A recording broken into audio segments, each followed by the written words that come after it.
Olá, boa noite. A gente começa a edição de hoje com imagens ao vivo da Avenida Senador Salgado Filho em Natal, cruzamento ali com a Bernardo Vieira, que abriu o sinal agora, inclusive, trânsito tranquilo, ainda mais para quem está indo no sentido centro da cidade, um pouco mais movimentado no sentido contrário, Zona Sul, para quem está seguindo também para Parnamirim.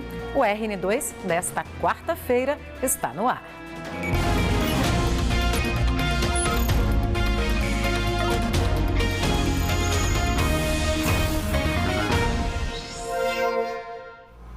O IBGE, Instituto Brasileiro de Geografia e Estatística, divulgou hoje a taxa de pessoas desocupadas no Rio Grande do Norte referente ao mês de agosto. São 17% dos potiguares, o que deixa o estado entre as 5 maiores taxas de desocupação do Brasil.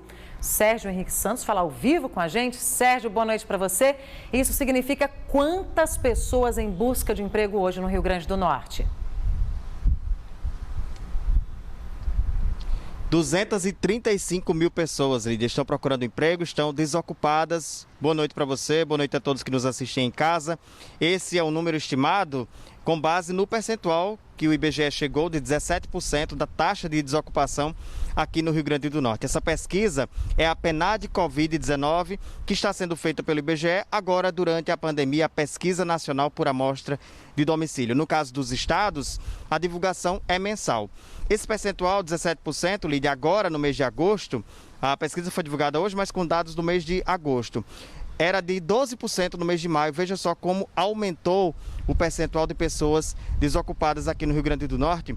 E o Rio Grande do Norte aparece, inclusive, entre as maiores taxas do Brasil, bem acima da média nacional, que é de 13,6%, e também entre as 3 maiores taxas do Nordeste. O Rio Grande do Norte aparece em terceiro, atrás apenas de Maranhão e Bahia, que tem a taxa de desocupação de 18%. A pesquisa também traz informações a respeito de pessoas que não procuraram trabalho em razão da pandemia ou simplesmente porque não havia oferta de emprego nas localidades em que essas pessoas residem. Mas são pessoas que, segundo o IBGE, gostariam de trabalhar. Esse contingente, no mês de julho, na pesquisa com os dados do mês de julho, era de 449 mil pessoas. Agora, em agosto, o número caiu para 404 mil pessoas. Nós ouvimos um analista do IBGE que traduz esses dados para a gente, é o Flávio Queiroz. Vamos ouvir o que ele diz, principalmente a respeito da taxa de desocupação de 17% aqui no estado. No início da pandemia, no mês de maio, era de 12% e agora chega a 17%, superando a média do Nordeste. Além disso, é importante ressaltar que o número de pessoas que estavam fora do mercado de trabalho em razão da pandemia diminuiu. Então, com essa diminuição da quantidade de pessoas que estavam em casa em razão da pandemia, isso houve uma pressão maior no mercado de trabalho no mês de agosto. Lídia, essa pesquisa também traz informações sobre a queda de 40% das pessoas ocupadas, mais afastadas do trabalho em razão do distanciamento social por causa da pandemia da Covid-19. Segundo o IBGE, eram 140 mil pessoas nestas condições no mês de julho. O número caiu para 84 mil no mês de agosto e também traz a PNAD Covid-19 do IBGE uma ótima notícia, Lídia. A procura por pessoas para atendimento com sintomas sugestivos de Covid-19 nas unidades de saúde. Houve uma queda de 60% dessa procura. No mês de agosto eram 20 mil pessoas, agora no mês de julho eram 20 mil pessoas e agora no mês de agosto 8 mil pessoas. É um sinal, Lídia, de que o pior da pandemia já ficou para trás. Eu volto com você no estúdio. Pelo menos uma notícia boa, né, nesse bolo aí do desemprego no Rio Grande do Norte. Obrigada, Sérgio, pelas suas informações. Muita gente sem trabalho, né, em busca aí de oportunidade. Hoje, o Cine divulgou que está com 107 vagas de emprego em Natal e região metropolitana e disponíveis. Ao todo, há oportunidades para 27 tipos de cargos diferentes, sendo representante comercial e vendedor o maior número de vagas. Lembrando que, por causa da pandemia, o Cine não está com atendimento presencial para as vagas de emprego. Então, para concorrer, é preciso que o candidato se cadastre no portal Emprega Brasil, do Ministério do Trabalho e Emprego. E, além do site, o cadastro pode ser feito pelos aplicativos de celular Cine Fácil e Carteira de Trabalho Digital. A lista com as vagas está lá no portal G1RN, então é só acessar g1.com.br/RN e ver se tem alguma vaga aí, né, que você possa se encaixar e tentar um emprego. A proposta de reforma da Previdência Estadual deve ser votada amanhã na Assembleia Legislativa. O projeto foi lido hoje em plenário. A votação foi viabilizada após um acordo entre os deputados e o governo. Na sessão desta quarta-feira, ainda há muitas opiniões divergentes sobre o projeto que chegou à casa no mês de fevereiro. Tomando como base a primeira proposta encaminhada para a Assembleia, essa nova proposta agora, em forma de emendas, melhora. Que ninguém teve a oportunidade sequer de discutir o assunto de forma pública.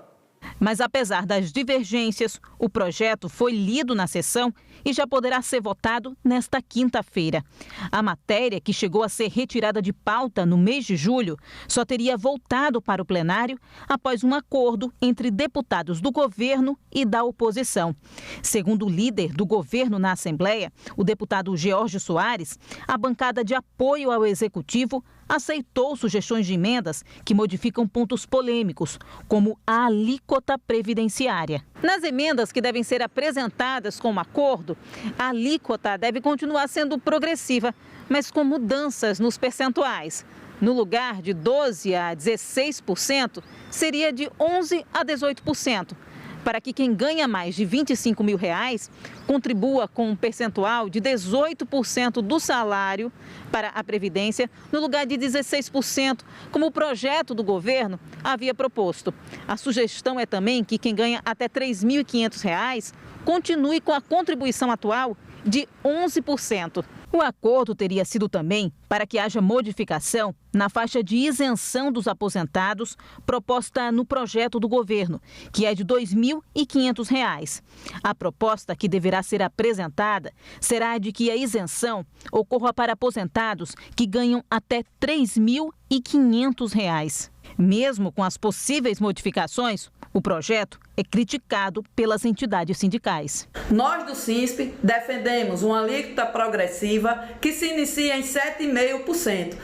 Não podemos esquecer que estamos há 11 anos sem um centavo de reajuste e nem reposição da inflação do ano anterior. Na semana passada, após encaminhar o projeto de lei orçamentária de 2021 à Assembleia, o governo chegou a afirmar que a aprovação da reforma da Previdência, no formato que havia sido encaminhada em fevereiro, era necessária para diminuir em R$200 milhões o rombo de 900 milhões já previsto para o orçamento do próximo ano. Se ela for aprovada da forma como a gente enviou, ela reduz o déficit em 20%, ou seja, em mais de 20%, ela reduz o déficit em aproximadamente R$200 milhões. 2 acidentes graves na BR-304 entre Mossoró e Açu terminaram com mortes na tarde de hoje. Sara Cardoso tem as informações para a gente. Sara, boa noite.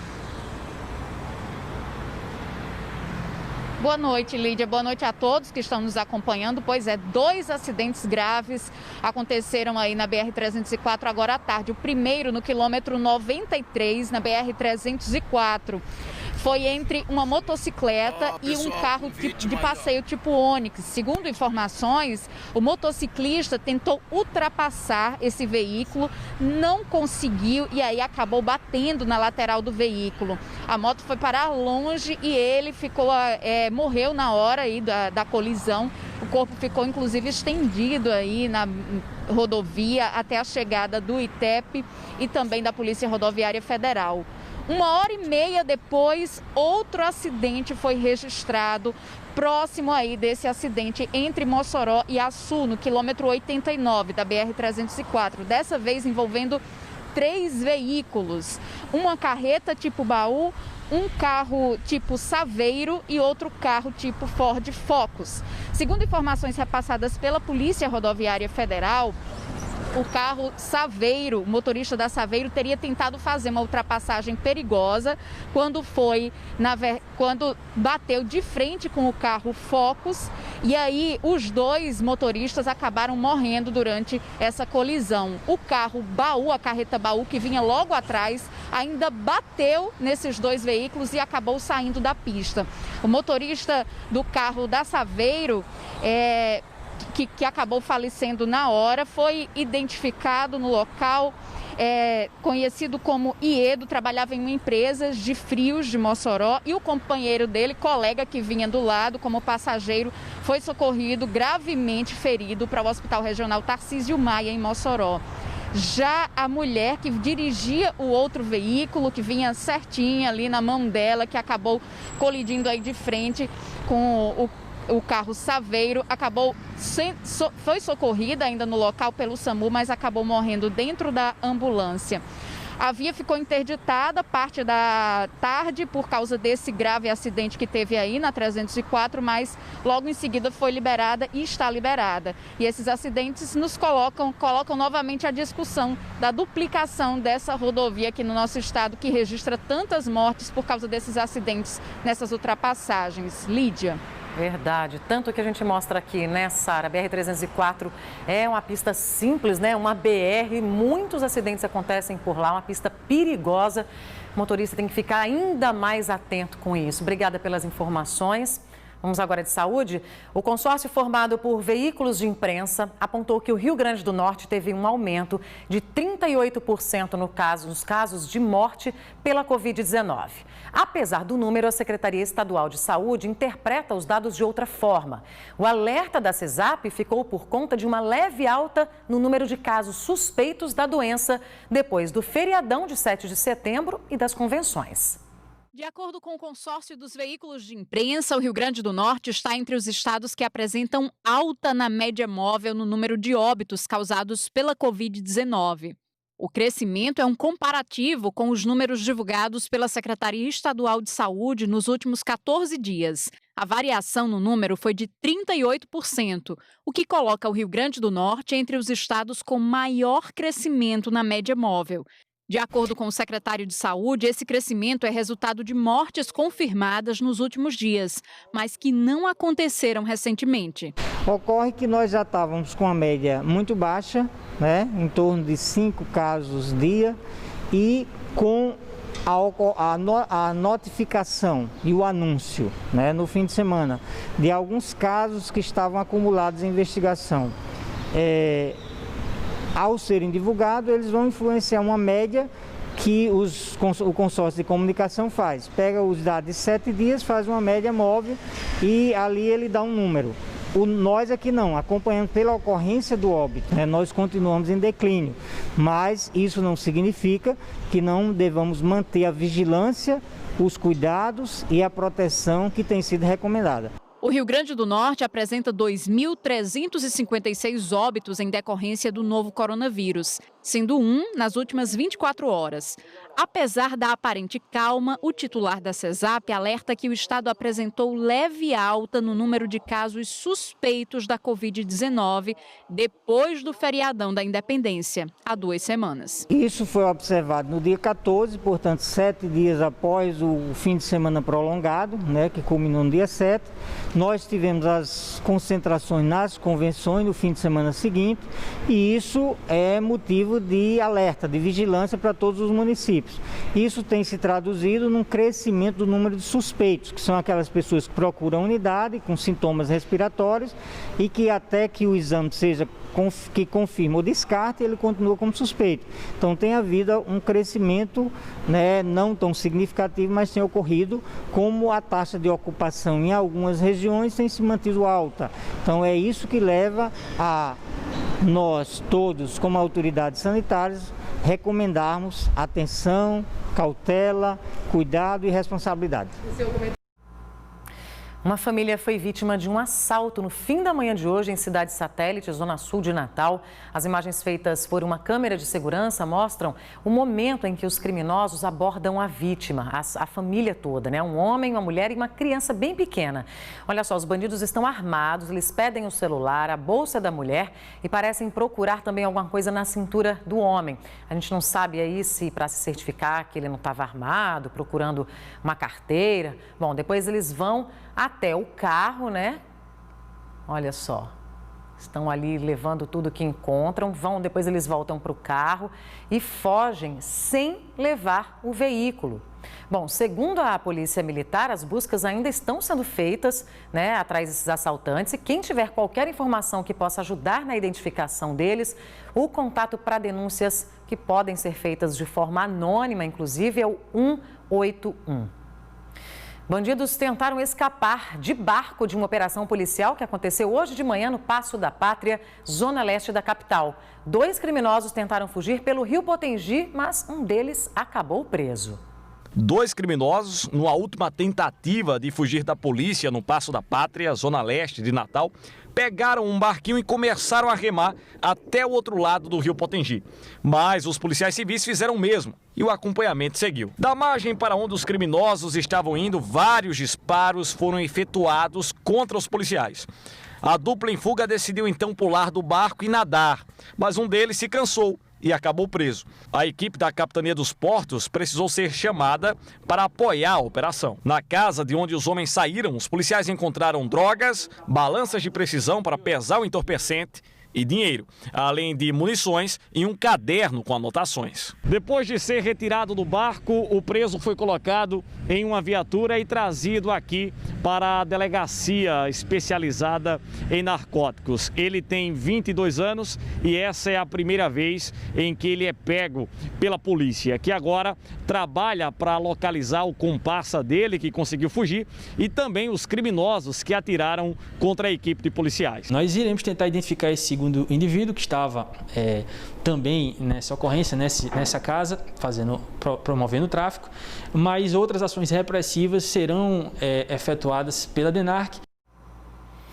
Aí, a gente vai agora para um intervalo bem rapidinho e veja na volta que um problema na estação de tratamento do Jiqui provocou a falta de água em vários bairros de 3 zonas aqui de Natal. Os detalhes em instantes, depois do intervalo. Agora, cruzamento da Bernardo Vieira com a Salgado Filho na capital.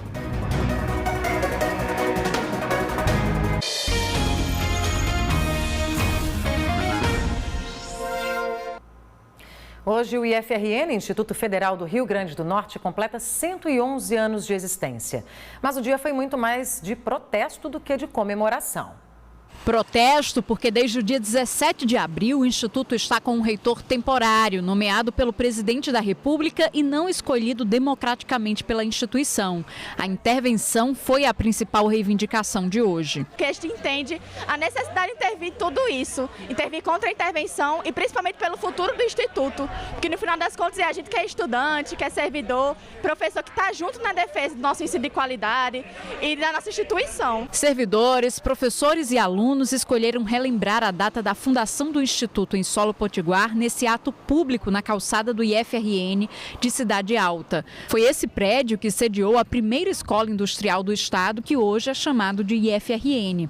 Mesmo sendo uma data comemorativa, nossos 111 anos de instituição pública, gratuita e que se esforça sempre para ter qualidade e ser inclusiva, estamos hoje sob intervenção. O protesto foi acompanhado de uma carreata do campus Cidade Alta até o campus Central, na Salgado Filho. Com o ato e convidamos todos os... A retomada das aulas no IFRN está prevista para acontecer de forma remota a partir do dia 5 de outubro. Os professores já estão na preparação pedagógica para isso, mas os alunos de baixa renda ainda estão à espera do auxílio para a compra de computadores e aquisição de internet para conseguir assistir essas aulas.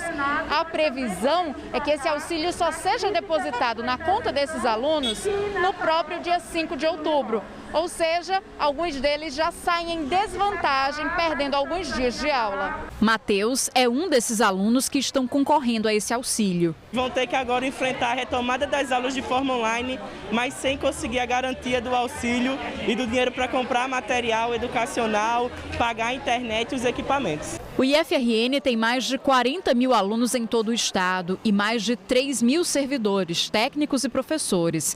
E apesar das dificuldades e descontentamentos, existem pontos a comemorar, como, por exemplo, a transformação que a educação pública e de qualidade tem provocado em pequenas cidades do interior. A professora Fátima sabe bem disso. Já passou por 3 campos do IF, Ipanguaçu, Pau dos Ferros e São Paulo do Potengi. Tem uma abrangência muito grande. E isso faz com que exista esse movimento, né, que promove esse desenvolvimento e que oferece um ensino público de qualidade a grande parte da população que não teria acesso a um ensino de qualidade, não teria acesso a escolas grandes, privadas. Nós não conseguimos contato por telefone com o reitor temporário do IFRN, Josué Moreira.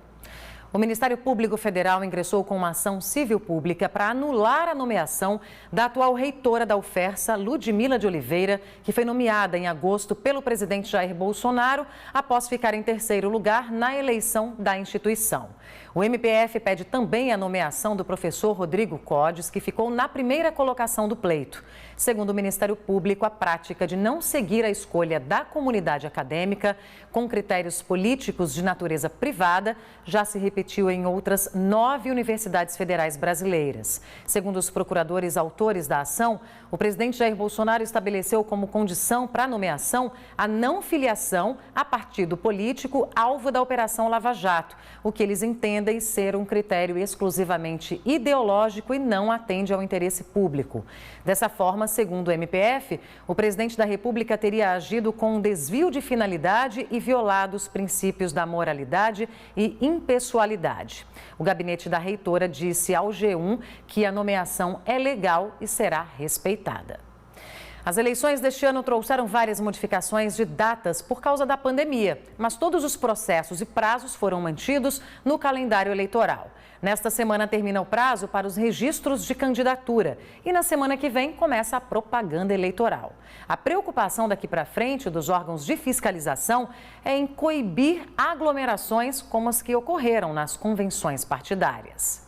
Cenas que não poderiam ter ocorrido em um período de pandemia e que não foram esquecidas, segundo o Ministério Público Eleitoral, para que haja a apuração dos erros. Essa propaganda que aconteceu antes, do dia 27, ela é toda irregular. E foram movidas representações pelo Ministério Público Eleitoral, pelos partidos, pelos candidatos, para impor a sanção, que é uma sanção pecuniária, é uma multa. Isso em princípio, mas nada...